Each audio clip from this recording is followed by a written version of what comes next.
Halo, selamat pagi, salam sehat. Perkenalkan, saya Adat Budi Painangin. Saya adalah salah satu dosen pada program studi akuntansi Sekolah Tinggi Ilmu Ekonomi Nusantara Pemegang Siantar. Pada kesempatan ini, izinkan saya menyampaikan teknik pengajaran saya. Selama ini saya lakukan fokus dalam rangka pernyataan diri dalam unjuk kerja tridharma perguruan tinggi dalam unsur pendidikan dan pengajaran. Adapun teknik yang saya gunakan adalah teknik DIA. Teknik DIA adalah Delivery, Interaction, dan Assessment. Namun sebelumnya, saya akan menyampaikan deskripsi mata kuliah yang saya ambil.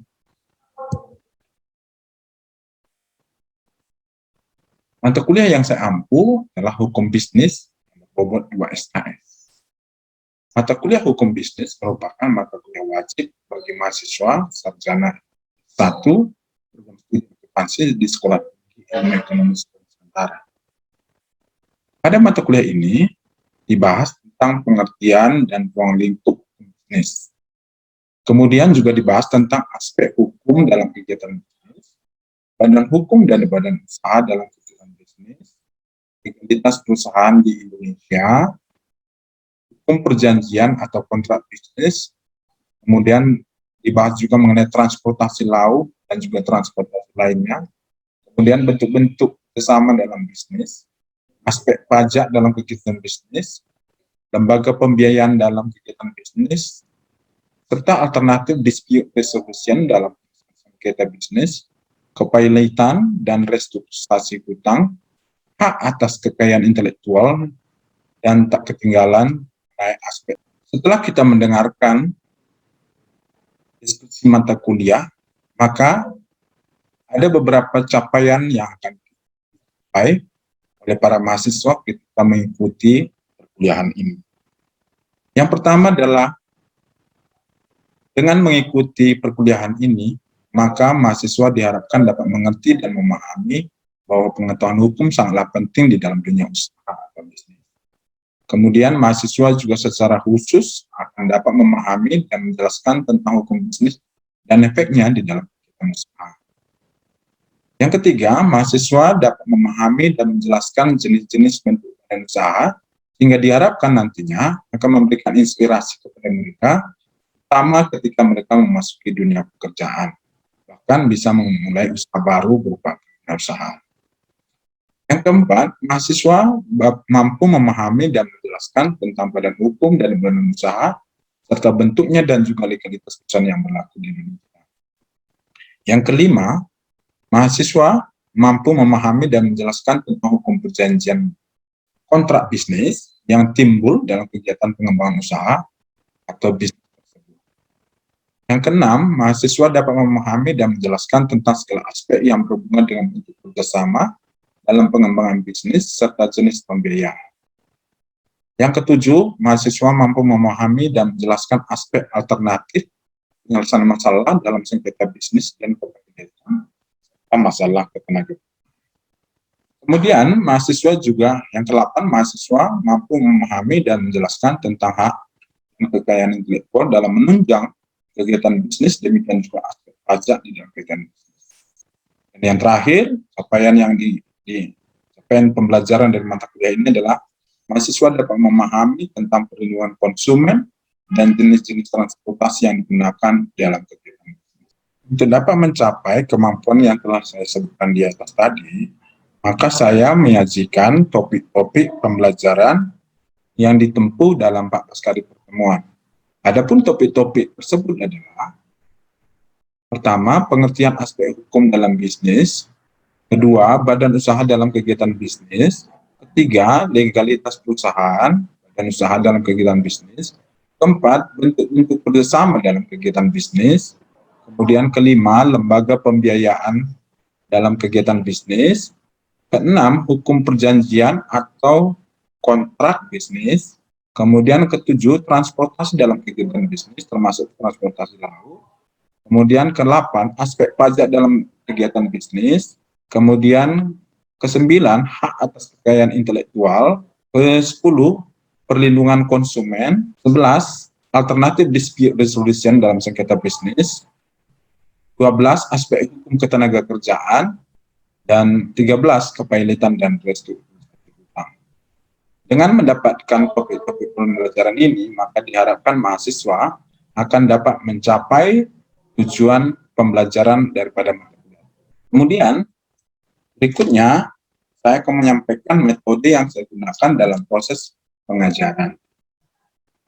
Adapun metode yang saya gunakan dalam metode DIA. DIA adalah Delivery, Interaction, dan Assessment. Yang pertama, Delivery. Delivery adalah cara atau metode yang saya gunakan dalam proses pengajaran. Yang saya gunakan adalah proses ceramah, yang selama pandemi tentunya menggunakan virtual meeting. Yang saya gunakan adalah Zoom meeting. Tapi sebelum pandemi, maka saya melakukan proses pengajaran itu secara tatap muka sebagaimana biasanya. Kemudian, di samping itu saya juga menyuruh para mahasiswa untuk membuat reading report textbook. Jadi, para mahasiswa saya tuntut untuk membuat laporan baca daripada textbook yang digunakan. Jadi, setiap materi pelajaran per bab itu mahasiswa dituntut untuk menyelesaikan membuat laporan baca dengan harapan ketika mereka membaca, maka mereka akan mendapatkan tambahan informasi tentang materi pelajaran yang akan diikuti. Dengan demikian, diharapkan para mahasiswa akan lebih intensif untuk belajar dan dapat menghasilkan nilai yang maksimum. Adapun buku yang kami gunakan adalah Hukum Bisnis karangan Jaini Asyar.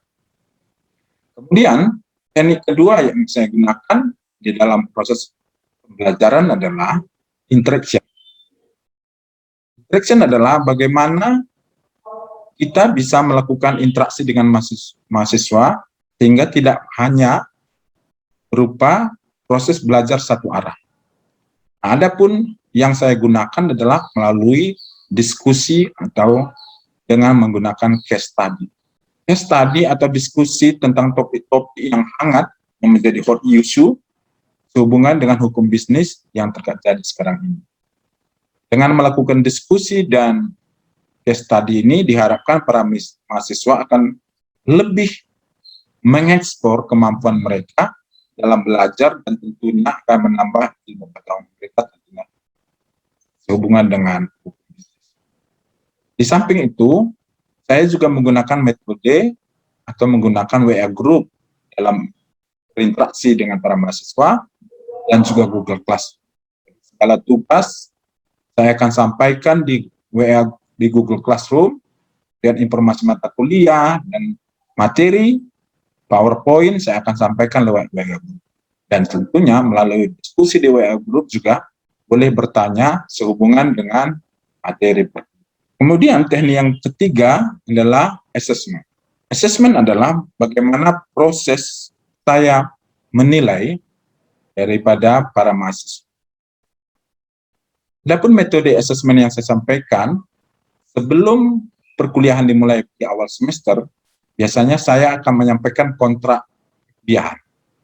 Nah, di dalam kontrak perkuliahan ini akan disampaikan bagaimana grading system yang dibuat. Dengan harapan ketika metode penilaian ini disampaikan kepada mahasiswa, maka para mahasiswa akan memahami dan tentunya akan mengambil langkah-langkah strategi agar dapat meraih hasil yang maksimal terhadap mata kuliah yang saya. Adapun beberapa indikator yang saya gunakan di dalam penilaian terhadap mahasiswa adalah pertama absensi yang berbobot 5%, kemudian kuis, partisipasi diskusi itu 15%, cleaning report 10%, UTS 30%, dan UAS 40%. Dengan mereka mengetahui dengan jelas proses grading system ini, maka diharapkan para mahasiswa akan dapat lebih giat dan tentunya mendapatkan hasil yang maksimal. Berikut ini saya akan sampaikan cuplikan proses pembelajaran saya yang dilakukan melalui Zoom meeting. Selamat pagi adik-adik sekalian, anak-anak kami. Pagi hari ini kita kembali bertemu untuk melanjutkan pelajaran kita, yang mana hari ini adalah hari Rabu ya. Seperti biasa kita bertemu untuk kelas. Dan dari materi pelajaran kita hukum bisnis. Baik, sebelum kita lanjutkan, kita berdoa seperti biasa. Elena tambah berdoa. Kita satukan hati kita, mari kita berdoa. Bapa surga, kami mengucapkan syukur kepada Bapa karena berkat dan kasih yang memberikan kepada kami, juga kepada kami, hingga kami bisa berkumpul untuk melepas belajar mengajarkan Bapa. Bapa, kami akan melakukan kiranya Engkau berkati hati dan pikiran kami, supaya apa kami yang kami dengarkan bisa kami terapkan untuk masa depan Bapa. Bapa surga, orang saudara kami dan juga dosen-dosen kami, dimanapun mereka berada, Engkau mereka Bapa di surga, dalam yang tidak pernah lupa dari dosa, kiranya Engkau ampun dosa kami, supaya berkat dan cinta kasih yang Engkau berikan kepada kami, Bapa. Terima kasih Tuhan Yesus, untuk kami untuk selalu berkenan kepadamu. Dalam nama Yesus kami berdoa, amin. Amin. Baik, oke, kita lanjut. Seperti biasa, jangan lupa nanti absen ya. Masuk ke Google Form. Kemudian juga Luiska tolong di absen teman-temannya yang hadir. Baik, hari ini materi pelajaran kita adalah materi yang keempat ya. Hari yang lalu sudah saya kirim materinya ya. Sudah terima semua? Sudah, Sir. Sudah, Sudah, Sir. Sudah dibaca kah? Sudah, Sir. Sudah. Oke, jadi hari ini topik pembahasan kita adalah sebentar ya. Oke, topik pembahasan kita adalah bentuk-bentuk kerjasama dalam kegiatan bisnis. Beberapa waktu yang lalu kita juga telah pelajari tentang apa itu bisnis ya, kemudian bagaimana mendirikan bisnis, kemudian kita juga sudah mempelajari syarat-syaratnya. Artinya, yang kita sudah pelajari memberikan gambaran kepada kita bahwa dalam kegiatan bisnis pasti kita ingin berkembang, ya, berkembang. Ya, tentunya setiap orang yang membuat kegiatan bisnis usaha tidak ingin usaha tersebut hanya sebentar saja. Nah, pada hari ini, topik kita hari ini, pertemuan hari ini, itu bagaimana kita membangun sebuah kegiatan bisnis dengan membentuk sebuah kerjasama. Jadi dalam pelajaran ini kita akan melihat ternyata dalam mengembangkan bisnis yang merupakan keinginan setiap orang tadi, tidak hanya sebatas mengembangkan atau menggunakan modal sendiri. Ada bentuk-bentuk kerjasama lain yang bisa kita gunakan sebagai alternatif dalam pengembangan kegiatan bisnis kita. Itulah yang akan kita pelajari pada hari ini. Baik, kita lanjutkan. Di dalam penggabungan bentuk kerjasama ini, artinya dalam bentuk kerjasama bisnis ini, maka ada hal yang bisa dilakukan. Di antaranya adalah menggabungkan badan usaha itu sendiri. Kan tadi kita berbicara tentang usaha, bentuk usaha dalam mengembangkan kegiatan bisnis kita. Salah satu caranya ya dengan modal sendiri bisa berkembang juga, memang bisa juga berkembang.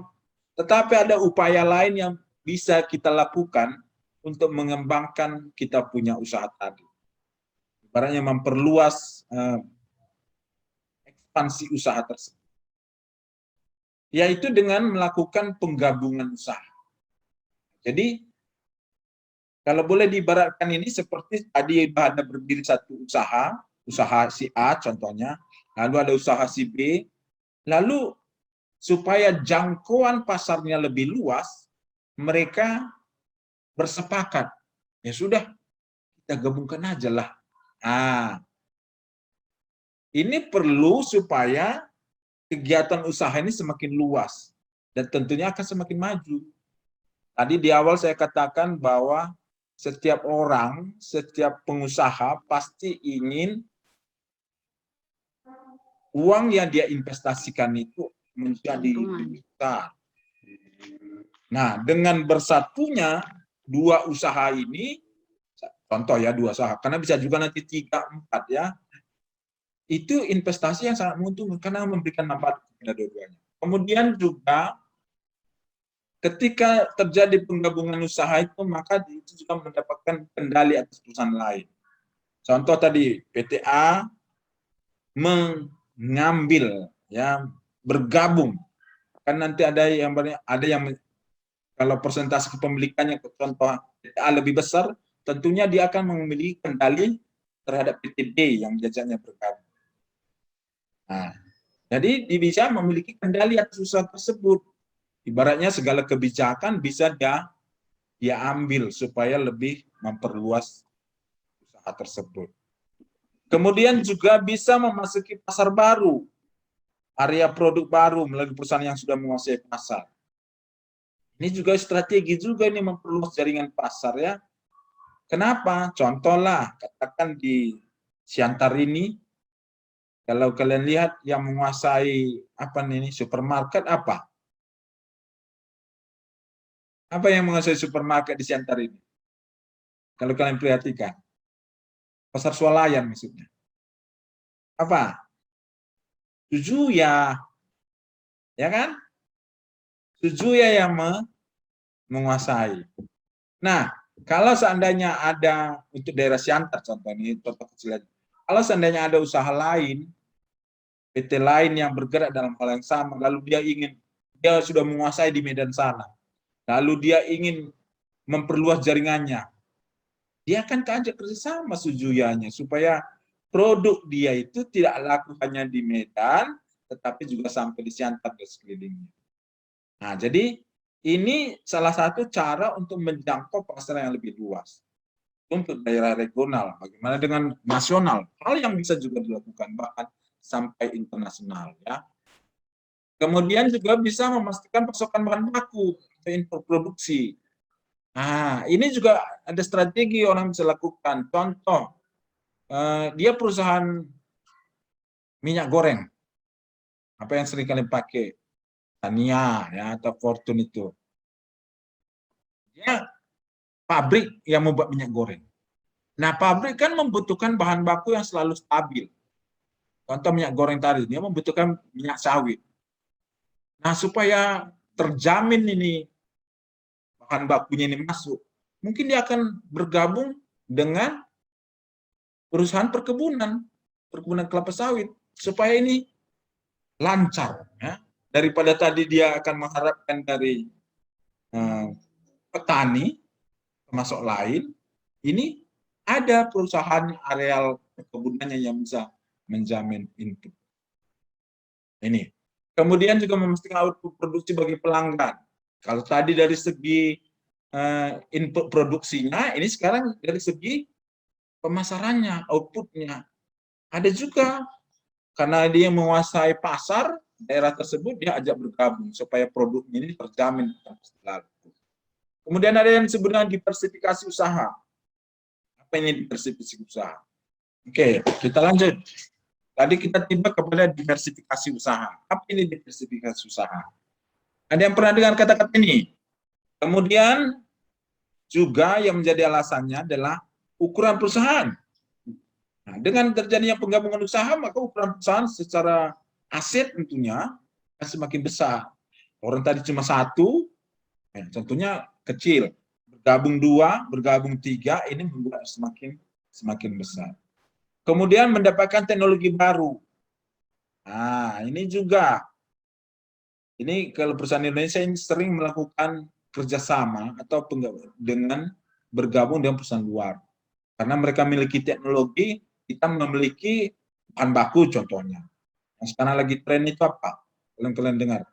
Bahan baku nikel. Ya, nikel itu sebagai bahan baku untuk baterai mobil. Padahal baterai mobil digunakan untuk mobil listrik nantinya.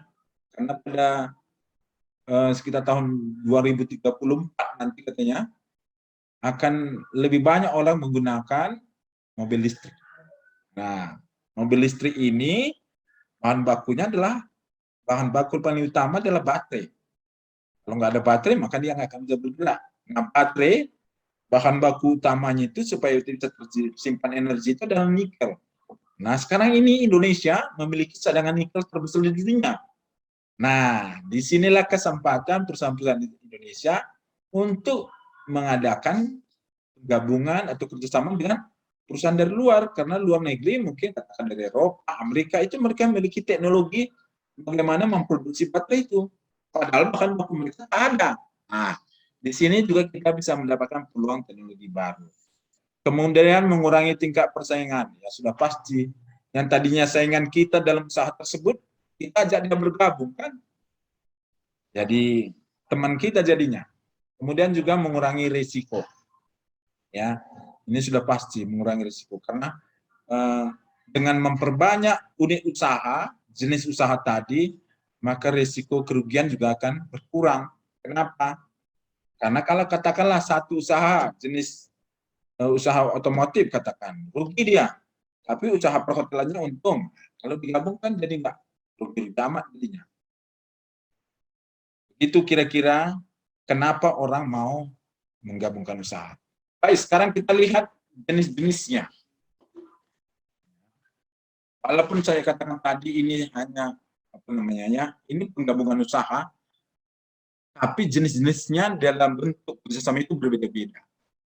Yang pertama yang dikenal, yang sering orang kenal adalah dengan kata merger. Nah, merger. Ada yang tahu ini apa merger? Ya. Merger itu adalah suatu penggabungan satu atau beberapa badan usaha, ya. Suatu penggabungan satu atau beberapa badan usaha sehingga merupakan satu kesatuan tanpa melebur badan usaha yang bergabung. Nah, ini artinya ketika mereka bergabung kerjasama ini, mereka masih mempertahankan ciri khasnya masing-masing. Nah, ini makanya kan tanpa melebur badan usaha yang bergabung. Ini.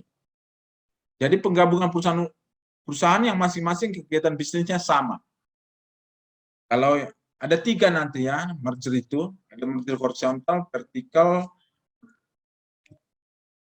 dan konglomerasi. Ya. Jadi kita lihat dulu merger tadi. Merger tadi artinya penggabungan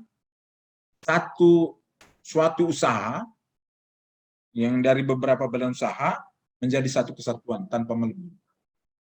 Baik, sekarang kita lihat jenis-jenisnya. Yang pertama adalah merger horizontal.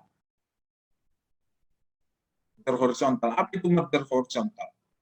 Ya, ini penggabungan perusahaan yang masing-masing kegiatan bisnisnya sama. Contoh, ini ada kalian lihat ini mobil ini ya, gambar mobil. Ini satu merek mobilnya Audi. Kalau kalian lihat lambangnya nih ya. Satu BMW. Mereka ini sama-sama bergerak dalam kegiatan bisnis yang sejenis, sama-sama. Oke. Jadi kalau merger vertikal ini artinya begini. Dia sebuah badan usaha, katakanlah PT A, kemudian bergabung dengan PT B, lalu membentuk PT C. Dengan PT C akan bergabung ya. Artinya melakukan kerjasama. Nah, kalau dimaksud vertikal ini katakan ini perusahaan mobil.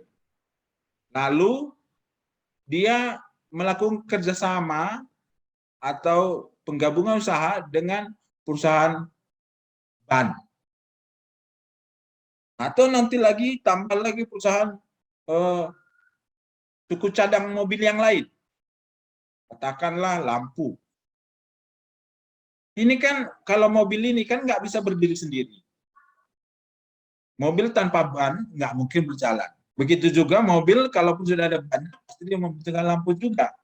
Nah, jadi unit-unit usaha ini membuat sebuah kerjasama bisnis tentunya, supaya perusahaan mobil tadi bisa mendapatkan pasokan yang lebih pasti, supaya mobil ini bisa terbentuk atau diproduksi dengan baik. Kemudian ada juga merger konglomerasi. Ya, merger konglomerasi. Ini adalah penggabungan perusahaan yang masing-masing kegiatan bisnisnya berbeda satu sama lain, tapi tidak saling dukung dalam penggunaan produk. Nah, ini dia, secara singkat dikatakannya, kenapa sih orang melakukan merger? Pertama adalah efisiensi aset dalam satu kesatuan perseroan. Ketika bersatu tadi, maka kalau tadi direkturnya harus 2, sekarang tinggal 1. Ya. Asetnya juga kan semakin efisien, ya, karena menjadi 1. Tadinya harus menggunakan 2 printer, contohnya salah satu kecil, karena digabung bisa jadi cuma 1. Biaya produksi dapat ditekan, ya sudah pasti, ya, biaya produksinya dapat ditekan. Kemudian dapat melahirkan manajemen yang profesional. Tadi direkturnya 2, sekarang cuma 1, lebih ringkas dia. Tadi akuntannya 10 contohnya, bagian keuangan. Ini gabung, otomatis fungsi-fungsi yang tadinya double bisa dipegang oleh 1 orang. Kurang. Ketika ini semakin ramping, manajemen ini, maka biasanya bisa melahirkan inovasi yang lebih baru. Kemudian juga dapat saling membantu apabila ada anggota yang merugi. Jadi ini ada undang-undangnya. Jadi nggak serta-merta oke, bergabung kita gitu, begitu aja, enggak. Kemudian jenis lain selain merger ada namanya konsolidasi. Konsolidasi ini masih penggabungan badan usaha, tapi dikatakan di sini suatu penggabungan badan usaha, satu atau beberapa badan usaha, sehingga merupakan satu kesatuan dengan melebur badan usaha yang bergabung sehingga membentuk badan usaha yang baru. Nah, kalau ini dilebur, contoh tadi PT A dengan PT B, PT C, bersatu mereka, ganti nama. Muncullah PT A, PT D. Jadi ada usaha baru. Tujuannya katanya adalah, kalau yang dimaksud konsolidasi ini adalah menyehatkan badan usaha dalam hukum bisnis yang dikenal dengan restrukturisasi. Ini biasanya tujuannya supaya lebih ringkas, lebih sehat usaha tersebut. Nah, apa yang paling fenomenal itu kalau kalian pernah dengar itu penggabungan usaha dari bank-bank pemerintah. Kemudian jenis lain ini juga masih penggabungan usaha, badan usaha tadi, ada yang dikenal dengan joint venture. Joint venture atau kerjasama modal usaha. Adalah suatu persetujuan antara 2 pihak atau lebih untuk melakukan kerjasama dalam suatu kegiatan. Jadi ini 2 pihak atau 2 perusahaan atau bisa jadi lebih, ya, mereka sepakat untuk buat kerjasama sebuah memproduksi, contoh katakan, produksi barang untuk sebuah proyek. Dengan harapan tadi apa? Tadi di awal telah disampaikan, ya, harapannya supaya usahanya dia menang dalam sebuah persaingan usaha. Supaya lebih gampang kita lihat contohnya. Nah, siapa yang pernah dulu kenal handphone Sony? Dulu ada nih. Kemudian ada juga handphone Ericsson. Ini zaman-zaman Nokia itu. Ya, mungkin kalian sudah enggak pernah dengar, ya. Ini di bawah tahun 2000-an ini. Ketika itu terkenal ini, masing-masing mereka jalan ini, punya handphone masing-masing. Tetapi di awal tahun 2000-an mereka sepakat untuk kolaborasi. Ya, kalau sekarang ini anak-anak YouTuber sekarang namanya collab, ya, melakukan collab mereka. Dan mereka memproduksi handphone yang baru dengan nama apa saat itu? Sony Ericsson. Jadi tadi masing-masing ini punya merek sendiri, tapi mereka ini melihat persaingan usaha, yuk kita gabung. Jadilah handphone Sony Ericsson. Produksi handphone juga saat itu. Ya, banyak juga yang dulu waktu itu ya, laris juga di pasar. Jadi mereka bersatu ya dengan harapan supaya bisa tetap bertahan di pasar. Walaupun pada akhirnya katanya di sini Ericsson-nya keluar ya, sehingga tetap Sony lah yang menjadi pemilik dari. Kemudian ada juga namanya PT Nestle Indofood Citra Rasa Indonesia. Nah, ini kalau kalian dengar Nestle maka pasti kalian ingat apa ini produknya paling laku di pasar, Liska? Nestle. Masa nggak tahu? Kalian lahir tahun 2000-an kan? Pasti sudah pernah minum susunya ini. Denko. Masa nggak kenal kalian? Ya, ini produknya Denko kalau Nestle. Ya. Indofood. Oh, Indofood. Produknya paling utama apa ini Indofood? Bah. Nggak pernah kalian nikmati produk Indofood? Pernah, Sir. Apalah produknya? Saus. Selain saus yang terkenal apa? Masa tahu? Nah, kalau saya ajak makan itu nanti pasti kalian nggak ada yang nolak itu. Gak ingat? Kecap, Sir. Kecap, Sir. Kecap, selain kecap, yang paling fenomenal itu sampai produknya sampai ke luar negeri, Indofood. Indomie.